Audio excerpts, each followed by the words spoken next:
Today's video will be another quick one. It's going to be about nose wheel / tailwheel steering if you're running it on a separate channel to your rudder, how to turn that off when the gear is retracted, and how to set up trims for that. So let's get into it. We're going to go into model, mixers, and I've got a free mixer that got started before. So active condition, we will set this to our gear down position. Audio track's not working because of the logic switches involved, but in this case it's SE down is our gear down. So this logic switch is only going to be active when that's down. Source, we're going to want it to be the rudder. So analog rudder, great.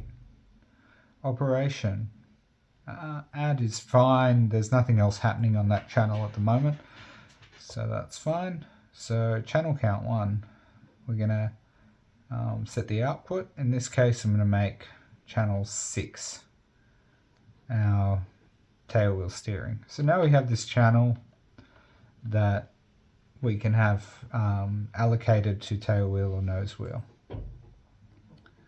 And we've got the added advantage that it's now only active when our gear is down.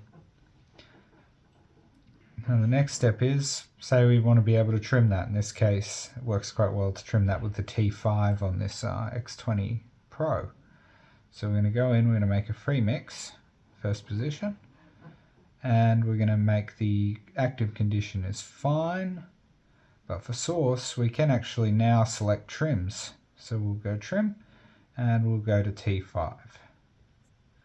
We're going to go add, and channel, we're going to have that set to our channel 6. So if we go through to the mixers, we can have a look at our channel 6 and see that we're at 0, 0. And we can now trim that with T6. So we now have separate trim for that channel. You'll also notice that it works as any other channel. We can reverse it on the mixers page, on the outputs page. We can change the percentages as we need, left and right, do all the things we like to do here. And we'll also notice that if I put the gear up, that channel no longer is active, it's just going to be held at center. Okay, so the part 2 of the video is to do with how I like to do things. I like to use a 3-position switch for retracts. I have gear down as either end and the center position being gear up. This is mainly just because of the layout of these switches. If there was a 2-position switch free that I wasn't already using, I wouldn't do it this way.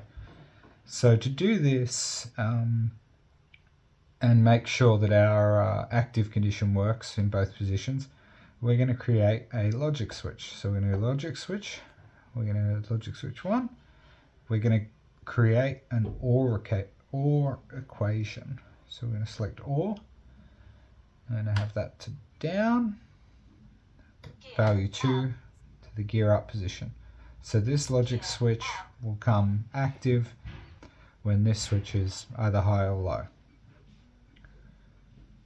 So with that now set up, we can go back to our mixers, we can go back to our free mix for our nose wheel steering, and we can change our active condition to actually be a logic switch. And because logic switch 1 is the only one we have, that now works. So if I bring the switch up, it's on, center position, it's off, down, it's back on. So hopefully this video has been useful. It's really simple one. It's a pretty easy topic. I've noticed it being discussed a bit in the Facebook groups, so yeah, hopefully this has been helpful to you.